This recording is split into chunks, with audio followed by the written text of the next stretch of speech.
Hello and welcome, this is Melskunner, and we're back with some more Wargame Red Dragon. I'll be starting up a new series of the next campaign. We've already done the first two campaigns. Now we're on to the third one, which is Pearl of the Orient. I've actually been really looking forward to this one because I like the premise behind it. But I'll be playing as the United Kingdom, I believe backed by Canada and Australia, and our opponent will be the nation I controlled in the previous campaign, China. When the lease of Hong Kong to the United Kingdom comes to an end, Margaret Thatcher's unflinching determination to retain the region drives China to resort to armed forces to recover the Pearl of the Orient.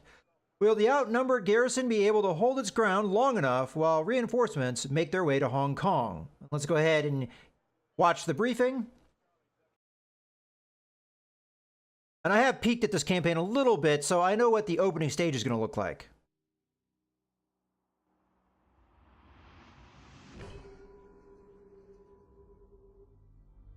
June 1982. The Falklands War, Margaret Thatcher's war, ends in a complete British victory. The Iron Lady is at the top of her popularity and influence. September 1982.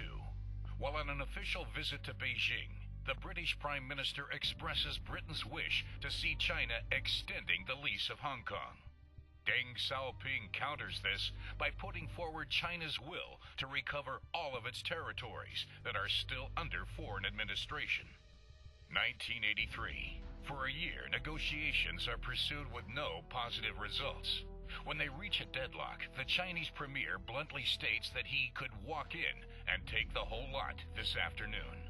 Encouraged by her aura as a victorious war leader in the Falklands, the British Prime Minister takes up the gauntlet and orders the reinforcement of Hong Kong's garrison. In retaliation, China masses troops on Hong Kong's border, hoping to force her to reconsider Britain's position. 6 months later, the Iron Lady hasn't yielded an inch, and even convinces several Commonwealth states to stand alongside Britain. April 19th, 1984. When it was unable to recover through diplomacy, China decides to recover by force. On April 19th, 1984, at 1 minute past midnight, China recalls its ambassador to Great Britain after transmitting a last declaration of war. All right, here we go. General, the Chinese preparations to invade are more advanced than initially thought. Our intelligence estimates that their troops will cross the border at dawn. Our task force is en route, but it will only reach the China Sea in about 10 days. You must absolutely keep Hong Kong out of reach of Chinese troops until reinforcements arrive. Prime Minister can then start diplomatic negotiations. Needless to say, these will be greatly influenced by the outcome of the fighting. Our armored unit deployed to the Sen Wan Plateau are ready to move and engage the enemy, sir. This plateau is a critical logistical platform. We would not survive if we lost it. The RAF and Australian planes are on full alert. They are being deployed to Lantu and Kowloon airports. Our Commonwealth allies are urgently sending us reinforcements. The Canadians should arrive tomorrow by plane. With their help, we must hold Hong Kong for as long as possible. Okay, so our objective that I see on the map right now is to hold until turn 9, and it is currently my turn. As I said, I did take a little bit of a look at this particular setup. Now, I haven't played beyond just looking at the setup. I like to do that for a lot of these campaigns just to see kind of what they're going to be like. Now, we have a much more opened up campaign than we had in the previous one. Now, we do still have restricted zones back in here, so we can't attack into China's territory too much. But we do have a little bit of territory we can attack into. I'm also noticing there's a lot of naval invasion routes, whereas before, in previous campaigns, there's usually only one. Now we see multiple. So I see 1, 2, 3, 4. And then there's 2 that we could use as well. 1 here and 1 here. So 6 total that I'm seeing on the map at the moment. So yeah, quite a bit of a ramp up of that. We also see a lot more sea zone probably going to be involved in this one.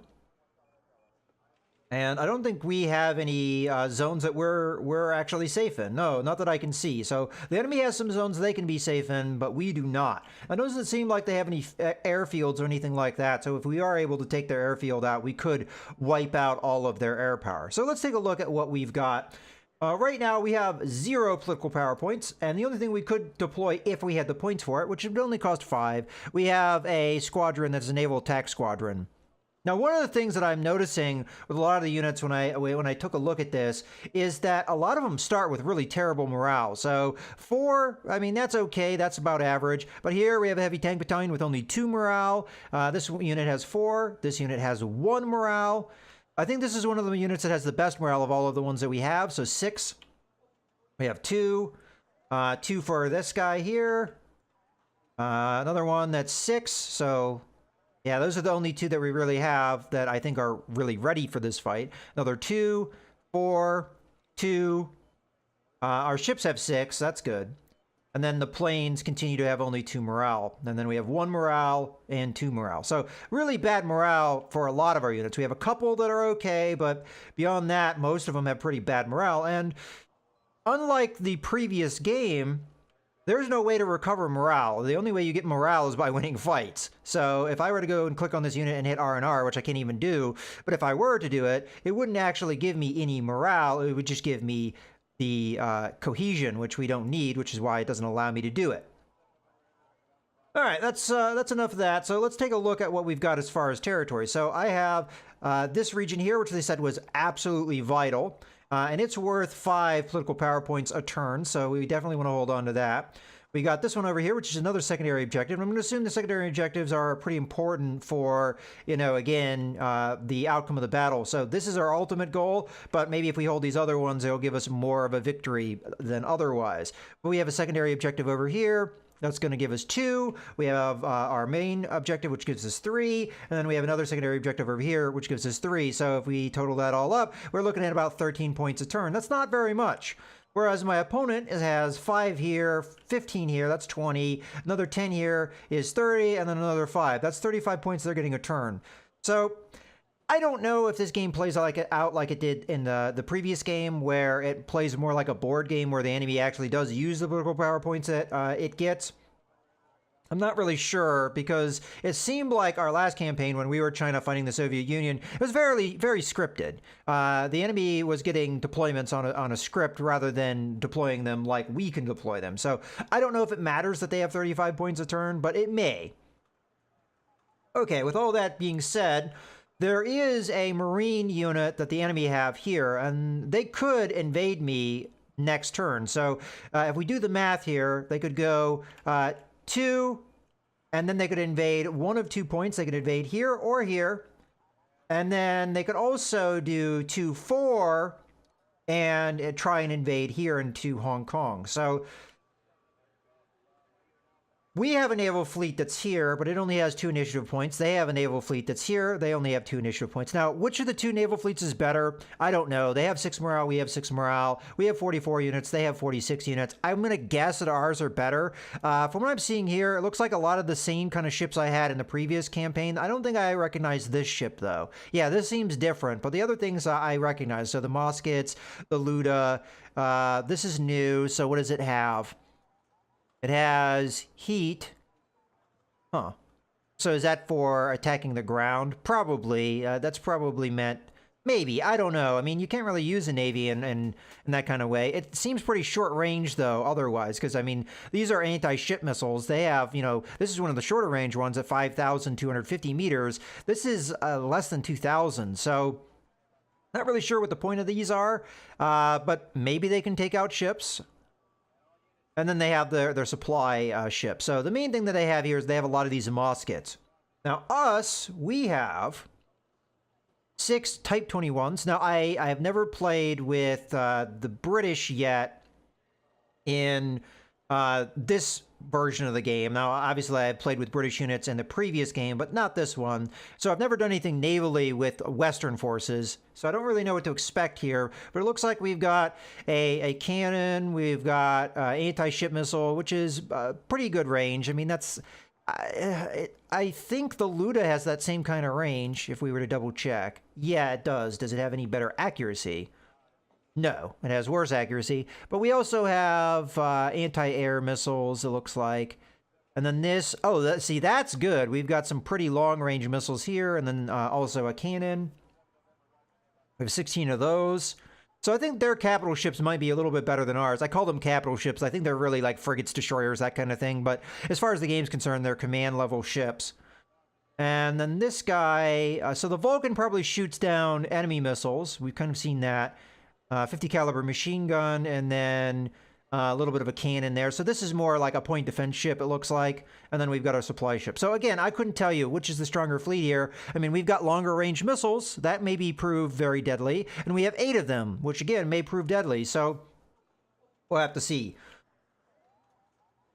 Now, I think with this turn, we're going to be probably playing pretty defensive. So these regions, I don't think we can hold on to. I'd have to move units up into them to defend. And if we look at what the enemy has, they've got a tank regiment followed by a tank battalion. And they don't have as much of the morale problems as I do. They have a couple units that have poor morale, but they have some units that are really good morale at the same token. Okay, so I guess they have some bad morale here and there as well. What do they have for air power? They've got the Q-51s. We've seen that in action. They have JH-7s, so those are against ships.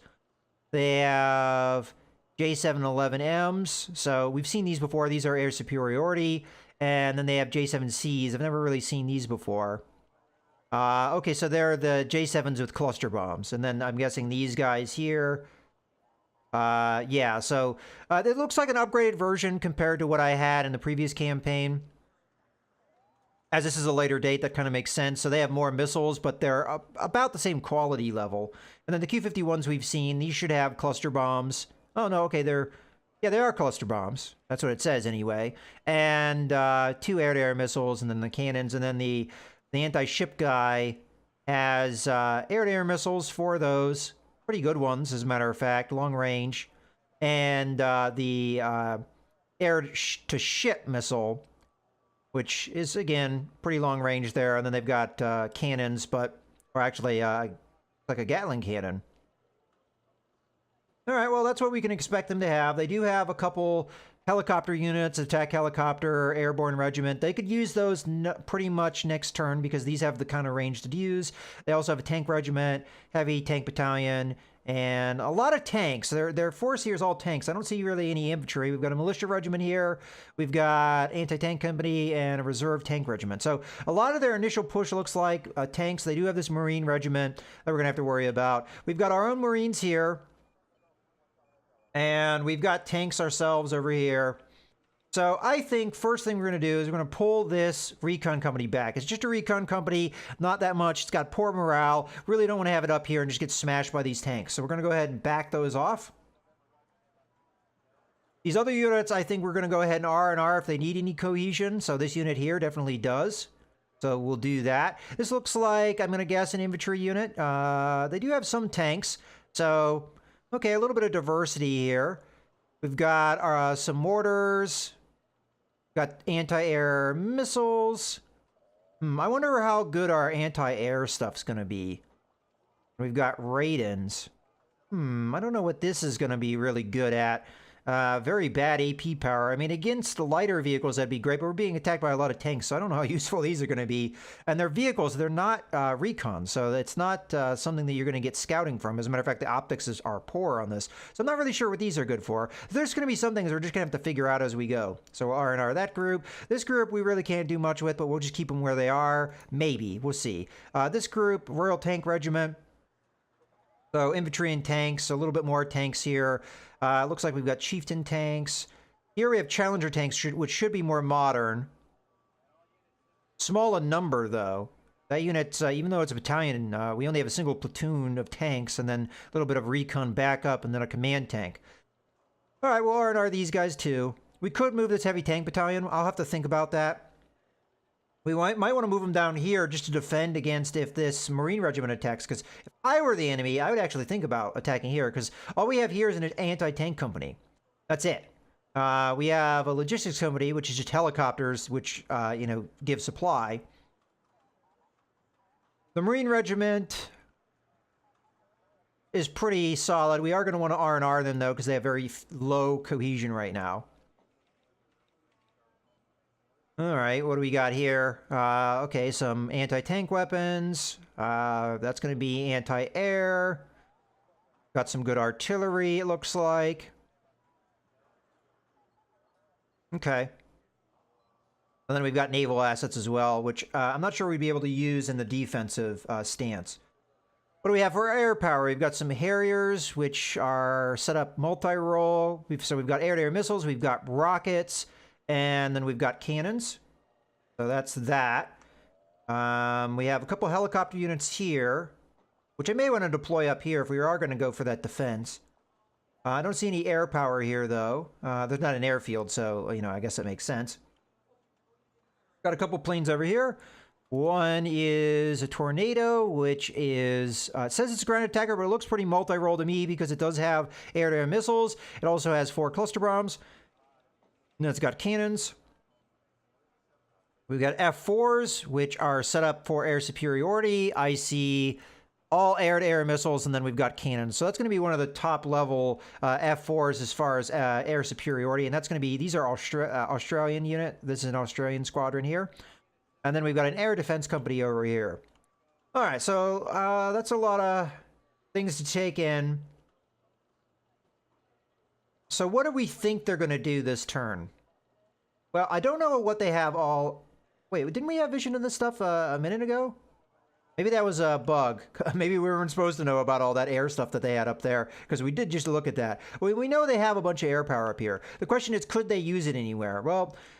what kind of range could they have? Like if we click on the F4 here, this might give us good indicators. So how many do we have? We've got 2, 4, 6, and then you have the 1 for the attack, right? So 2, 4, 6. So they couldn't get over here to attack me. 2, 4, 6. Not from where they are. 2, 4, 6. They could attack here, but they wouldn't have any actual units that would attack me, except for the attack helicopter. Attack helicopter could pull that off because these have... You know, they could move here, here. They'd be attacking by themselves, which I don't know how... Well, that's a company. They couldn't attack by themselves. All right, so we're not threatened this turn by any air power, as far as I can tell. So we really don't need the Phantoms anywhere. I could put them somewhere just for the hell of it. Let's go ahead and move our ships. It seems like the best move at this point is to try and counter this. We don't want them to be able to attack Hong Kong, so the best way to prevent that is have our naval squadron move over there. Oops, there we go. We do have something up here that I can't see yet, but it might take a little while for it to show up, unless it is a Marine. So if these were Marines, and they did have that kind of movement, it would be 2, 4. They'd be just shy of being able to disembark. Well, they'd have to come all the way over here to disembark anyway. So for the meantime, we're safe, and hopefully we can redeploy the naval units if it comes to that. We'll see. But for now, we're going to go ahead and deploy these guys. So the problem that I see is we have 2 potential areas they can attack. And we're going to want to move our units to counter those attacks possibly. So in that regard, I'm going to go ahead and move the Tornado is going to be the more important thing because it's a ground attacker. It can reach all the way over here. And honestly, I really do think they're going to probably attack here. I could keep the Harriers here just kind of as a defense. So we have the Tornadoes come up here. We have 4 of those. Is that the better move? How many Harriers do we have? We have 10. I kind of like that idea better. Let's have the Harriers come over here to defend this area. And we'll have the Tornadoes come to defend this. I definitely need to have more here than just this anti-tank company. That's not enough. I should have them R&R there, though, so we get some cohesion. Okay, so what do we have here? We have a logistics company that has... a lot of cohesion potential, but right now it's not really filled up. I'll go ahead and R&R those guys so that we can get that cohesion later. We've got a gunship company, and we have... Oh yeah, we definitely need to move something that's even battalion level up here to defend, because this is just a company. So I guess we're going to have to move the light tank battalion up so that we have some... Oh, this is a battalion here, too. We'll probably need the heavy tank battalion where it is, though. I think we move the light tank battalion up. I don't know if that's enough, though, so I'm probably going to move the heavy tank battalion as well. We've got some time to respond to things, so if it comes down to it, I can move the heavy tank battalion maybe back up here if we need it to be moved there, but you know, it's hard to say at this moment. But we definitely need to have a little bit more support over here because this is a potential attack zone. They could move here, then attack here. And honestly, I would have done that if I was the enemy with the setup I had with just a single company. Yeah, that's not a defense right at that moment. Do I want to move the gunships and things like that up? To be totally honest with you, that might be a good call. Then again, we could do with some cohesion. Well, why don't we do this? We'll honor this group, and then we'll move them up to defend. And then this unit I'll R&R twice so that we can get full cohesion. And then this will defend this region. It is a regiment, so it could fight here if it comes down to it. I don't think that Marine's going to be able to get here because we have our naval unit there. All right, so that's a lot of initial setup here. We don't really need this F4, as I already said, but just as a precaution, I'll put it somewhere. As I said, I'm fairly confident that they can't get me here with their planes, because again, 2, 4, or 2, 4. Ooh, you know, if they went that way, 2, 4, they could get here. They wouldn't be able to get anywhere else, though. All right, I'll go ahead and put the F4s over here, because I don't think a fight's going to happen here. So I think the better move, let's get our F4s over there and just do a little bit of defense. Okay, well, that's everything we can do for this turn. I don't have any points. I've moved everything I can move. I went ahead and got cohesion. Well, no, we didn't do that here. And we probably could get cohesion here. And same thing here. We've got this Royal Hong Kong Regiment. We're going to go ahead and do the same thing here, R&R. It looks like the enemy can go here and then attack here. So we're going to need a little bit of defense over here at some point. And might as well have these guys R&R again so we get full cohesion. All right, well, that should be everything that we can do. So let's end the turn and see what the enemy does. I really do suspect. Our operators confirm enemy advance towards the North District and new territories. Enemy forces estimated at 2 armored battalions as well as a squadron of attack helicopters. Likely enemy aerial cover. Canada is sending several airborne detachments. They can deploy from the this place or this place, the airports. The government had just authorized us to use aircraft carrier HMS Illustrious. Okay, cool. We're going to have an aircraft carrier coming in. Okay, so they're capturing this, no surprise. Moving their assets. So they did not attack me with the Marines yet. I mean, I prepared for them if they were going to do that. All right, what can we deploy? So we've got 15 points. I guess I did my math wrong. We must be getting points from somewhere else that I didn't see. Oh, well, it doesn't really matter. Let's go ahead and take a look at what we've got. So we've got the Illustrious Naval Group. It's going to cost us 10 to put them in.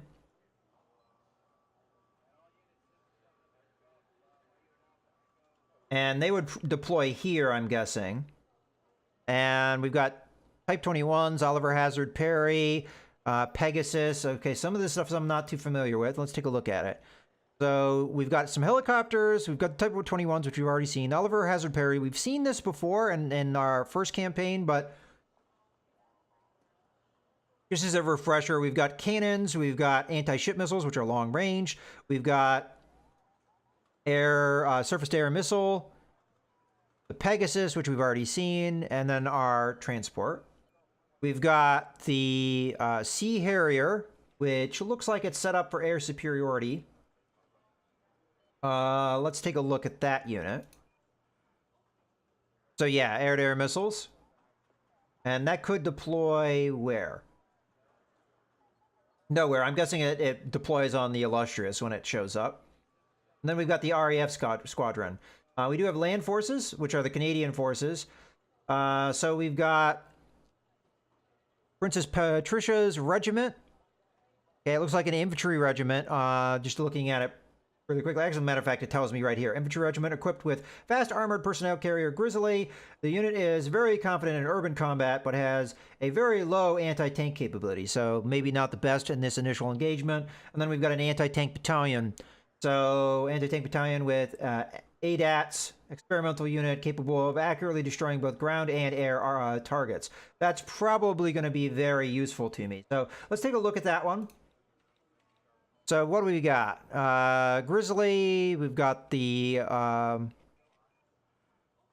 okay, so 700 meters, pretty close range, but good AP power. And then the transport, and then we've got this system, which is what they mentioned. So looks like it can attack all three targets. It has pretty good range in all regards, very good accuracy, good AP power. So that's probably pretty deadly stuff. And then we've got some tow anti-tank vehicles and some recoilless rifles as well. Okay, looks good.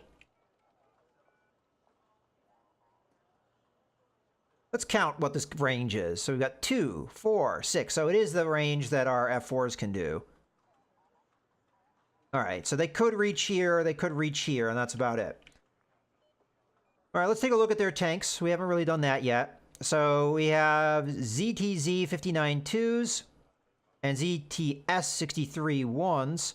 These look like they're very lightly armored, though. They may be copies of the PT-79, I believe is the type of vehicle. Okay, so armor, looks like we could defeat that even with the recoilless rifles. We've got some anti-air stuff. Okay, that looks like that. Take a look at this light tank battalion. So just a bunch of these things. They do have this. Again, we could defeat the armor of. Is there anything tricky going on here? Sometimes they put the tanks in weird spots. You really do. The heavy tank battalion, this one might be a little bit more interesting. Okay, so ZTZ 88B. And yeah, that has 10 armor. We could still penetrate that with our recoilless rifles. So looks like we can deal with that anti-tank unit if we wanted to deploy it. Then they've got a recon unit, and then they have the attack helicopters, which having that anti-air capability, I think, is going to be the most important thing that we can have for these helicopters, because we've seen what helicopters can do when you have air superiority. It can be devastating. So, all right, we've got rockets and we've got anti-tank weapons. Fortunately, these are lighter helicopters. This one, not so much, but this one is. So, okay, that's what's over there. And over here, we have some of the same, more or less, of the tank. Artillery. Okay. They've got quite a bit of anti-air assets. So it looks like at best their armor is about 9-10. All right. Well, that's enough of that. I could... yeah, all right. Let's think about how we're going to deploy this stuff. So I honestly think that the Canadian unit is the best one to deploy with the number of points that we have. So we're going to deploy that here. And it doesn't start with any cohesion, but that's okay. I'd rather have it be in position to help. So I want to move that up there. Now the question is, what else do we want to deploy? We have to keep in mind these Marines could attack me. If I wanted to prevent that, though, the best move is to move this guy up into here.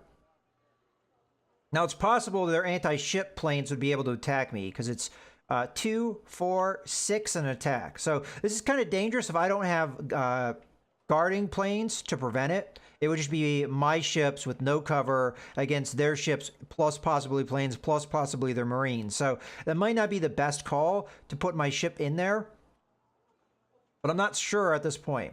What do we have in far as logistics over here? We might need it, so let's take a look. So I don't see any forward operating bases or anything in either of the regiments. We've got trucks, but that is it. So that might not be good. We do have this guy here, but that's just more, vehicles take care of it. We do have this logistics company, which I didn't end up moving. Maybe I should have last turn, but they didn't have good cohesion. This has a forward operating base. We may actually want to have that move up here at some point. Okay, well, let's, again, let's have this Canadian unit move. Or did I already do that? Yeah, I already did that. What else would we want to move here? I think we keep the light tank battalion. I think I could send the gunships. That could be good. They are probably going to send fighters and things over here. What I think the right call in this this particular engagement is, we'll send the carriers over here. Again, for the Marines. I don't know when they're going to deploy these Marines, so I have to just prepare for that. We send the F4s here, because we know there's going to be fighting. We send the Tornadoes here, because again, we know there's going to be fighting. They may attack me here, though. I didn't really even think about that.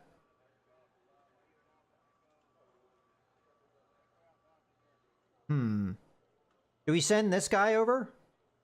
He's got enough movement that he could make it. We wouldn't have any air coverage. That would be the big problem, and then that might make this unit kind of weak. But all we have here is the regiment and then the air defense. Now, that would help if they did put a lot of air power on me. The question is, does the air power have the range? 2, 4, 6, no. So they would only be able to attack with actual physical ground assets. And I actually don't know. Can you move from one to the other? Yeah, so they could attack across the water here. Should we move this unit over with the idea of trying... let's go ahead and R&R this guy. Trying to stop their advance here. We could always move them back if we wanted to later. And them just sitting here at the moment doesn't really do anything. And I am guarding this area, so it's not possible for the Marines to do anything. I think we do send this unit over just as a precaution. It gives us a lot of capability, and we do have... I mean, I don't really have attack helicopters in this group. These are just normal helicopters. Well, I mean, this one you could use in that regard, but it's meant to be an infantry carrier. And we don't have really... I mean, I guess the recon helicopters do have rockets, but pretty limited, I would imagine. So this would mostly be just to, like, solidify what we already have here. And I honestly don't know if they are going to attack me here at all. I think we keep these guys in reserve. I think that's the right call. I am going to move my heavy tank battalion. I don't know if that's the right call. I think we do move this guy up. We keep this guy there. The light tank battalion and the anti-tank company is kind of a backup so that if they do attack here, we can stop them. I could move the ships up if I wanted to make that risk. But at the moment, I just don't have enough assets to protect it. So where do we want to put this gunship company? This would give me a lot of capability to shoot stuff down. And in that regard, this could be very valuable over here. Because if we know they're not going to have air assets, I'm going to do that. I'm going to put these guys over here. We know they're not going to have they're going to have air assets over here. At least I don't think they will be able to. So our helicopter should be able to run rampant on them. We don't have a lot of helicopters that can do that kind of thing, but I'm going to try it anyway. And these guys should R&R again. I think this forward operating base should move up at some point, but I also want to get it full cohesion if I can before we start having the massive battles over here. But I feel like we could really use that forward operating base stuff. So I think we R&R on them, though. That's probably a mistake, but I'm going to do it. I don't really feel like we need... Okay.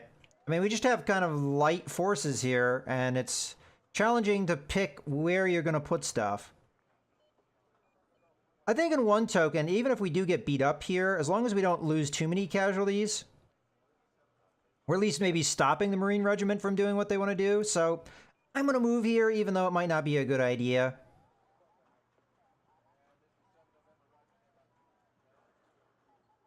Okay, you are good, you are good. You need cohesion, so R&R. Yeah, and they still have one morale, so that kind of shows you how that works. Okay. Yeah, it looks like we're good to go for this turn. So another turn of kind of waiting around, but that's okay. I mean, the more the enemy gives me time, the more we are holding out here. So let's end the turn, see what happens. Okay, the first Anzac mechanized units are operational and can be deployed in Hong Kong or Sai-Kung airports at your command. Okay, so clear that. See what the enemy ends up doing. Okay, sir, Chinese troops have gained a foothold on the plateau. This deals a terrible blow to our logistical capability. Okay. Enemy fleet is underway, probably to cover amphibious operations. Such a maneuver bodes ill for our flanks. This destruction would enable our own squadron to rule over Hong Kong waters. The squadron of anti-ship tornadoes is ready to support our ships in this fight. The ones we didn't deploy. Okay, well, they didn't actually attack me here, mainly because they couldn't. All right, so we have to deploy stuff. So they didn't end up going with this attack, but you know what? They've just opened this up to me. So I could counterattack across here if I wanted to. Now, they are moving a naval unit here, which does scare me a little bit. Now, we have 20 points. We did lose a little bit of points because they have tied this up, as they kind of mentioned. So we could get this regiment out. We do have now the Australian stuff, so we've got a regiment we could deploy here. We've got the Light Horse Battalion. Let's switch over here for a second. So the Tornado Squadron, right? This is going to help me in this fight over here. We've got 6 of these units. They do have air-to-air missiles, which would help out in this fight. We can deploy them. Where do we end up deploying these guys? Deploy them here. We deploy them there, and then we'd have them in this fight. That cost me 5. Then we have another fleet here. I think we need to start moving that to protect this side, because it looks like they've got another naval unit over here. So we really don't want them to be able to attack me. So that is one idea. So we've got 5, and then we've got 15. That's enough. As a matter of fact, I probably could have afforded this last turn. I just didn't think to do it. So I'm lucky they didn't attack me here. Now, my other alternative, the cheapest thing I've got is 10 points. So that would limit my ability to put out fleet assets. But taking a look at this, so we can't afford this unit, but we do have this unit, which is a Light Horse Battalion, which is what? It looks like a bunch of infantry. Let's click on them and see what they are. Okay. Assault Pioneers, so we've got flamethrowers. Looks like an engineer battalion. And then we've got anti-tank weapons, but these are short-range stuff. And then we've got M41A1s. So a little bit of tanks there. Not a bad unit, necessarily. And then we've got the artillery company, which, you know, I think that is self-explanatory right there. Okay. I honestly think that that is the right call. Unless we want to get more units in this fight with the Princess Patricia unit, or call in these guys, both of which start with not full cohesion. So that's a thing to consider. All right, well, I honestly think the right call here is to get this Tornado Naval Squadron. We're going to put them here. Okay, so the other thing that I could do is I could deploy the Illustrious. I could put them here. Oh, okay, actually they deploy here. So why not do that now? And then they have 2 points, so we would put them in this zone to follow up, right? And then we have the Sea Harriers, which are going to give me air superiority in this region. So we're going to have good air coverage. Yeah, I think this is the right call. Now, the one thing that I am noticing that may be a threat is this guy over here. So hopefully when we're done with this fight, we can start moving over this way. But yeah, definitely let's go ahead and get this escort. We're going to deploy them. And then we're going to deploy the Harrier, which goes on top of them. And then that should move with the carrier when it moves. There it goes. So we already have the fighter in there. We're going to grab the anti-ship squadron. So we've got 6 of these guys. Okay. Now I could hold this. At this point, I have actually a really good chance of winning this. If they attacked me. Because I have a lot more ships. These ships would be involved in this fight if I wait. So in some regards, it's actually better if I wait this turn and let them be the one that reacts. Because if they fight in this battle, that's going to be a tough one for them. Okay, so there's that. Let us take a look at what else we can do here. So I've got 0 points now. I've already deployed everything I can deploy. So as I said, I could attack here. All we've got is an anti-tank company. And they have no air coverage. So I could take advantage of that. Now, we have tied up this naval region. So we know that the Marines are no longer a threat to me. So there's no point in really holding too much in the way of defense back here. We should involve more stuff in air conflict, so or to attack. So I'm going to go ahead and grab the Harriers here, and we're going to put them in. I'm going to go ahead and grab the F4s, and we'll put them in. Now, the question is, do we put the tornadoes in as well? We could actually put them up here and try, as I said, to push this unit back. The real question is, do they have a reserve? They have an artillery company. As a matter of fact, this is a tank company. It doesn't even have any ability to fight. So I could take advantage of this situation right now. Now, whatever units are here may be able to attack me next turn. So this is an extreme risk that I'm taking. But to be totally honest with you, I think this is almost worth it because they have left themselves out in the open, kind of. The problem that I see is if we defeat these guys next turn, it may destroy some units outright because they don't have a way to retreat to where they came from. Or they could all come over here and then next turn come in here and just wreck me here and I wouldn't have much chance. So I mean, as much as it's tempting to do, I don't think it's maybe the best idea.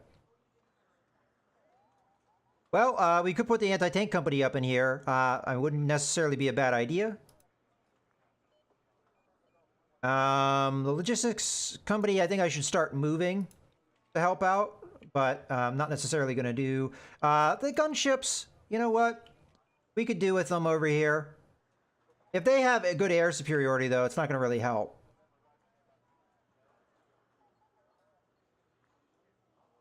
So maybe we keep them in reserve for now. Okay, we sent those guys, and maybe we send the logistics in because we do maybe need it more. Because I don't know where else we'd be using this stuff. So, yeah, I mean, it gives us a lot of cohesion, so that's good in that regard. Now, I could do this fight this turn. If I'm not going to use this anywhere else, I think we put it in here. I mean, that just makes perfect sense. That's where the fighting is going to happen. We could do this now, or we could wait for them to do the attack. Now, the reason we'd want to wait for them to do the attack is because when we beat them, if we rout them, what will happen is they'll get pushed back in that turn, and they won't be able to come back. If I attack them now, and I defeat them, and I rout them, they'll just come back the next turn, and they'll tie this up, and we won't get the points. So, to be totally honest with you, I think this is the right way to do it. I think we just let them do the attack, and then we try and beat them in that fight. And if it doesn't work, it doesn't work, but it does slow them down. And same thing here. We just hold for their attack. Now, normally speaking, with this series, I usually like to go to a battle and then I wrap up the video. But at this point, we have a lot of early initial turns before I am able to even get into a fight. We'll probably have 2 fights once I end my turn. But this, this video is going a little bit long, so I'm going to go ahead and wrap it up here. So I hope you guys have enjoyed this little introduction and our initial deployments and things. This is Mouse Gunner, signing out.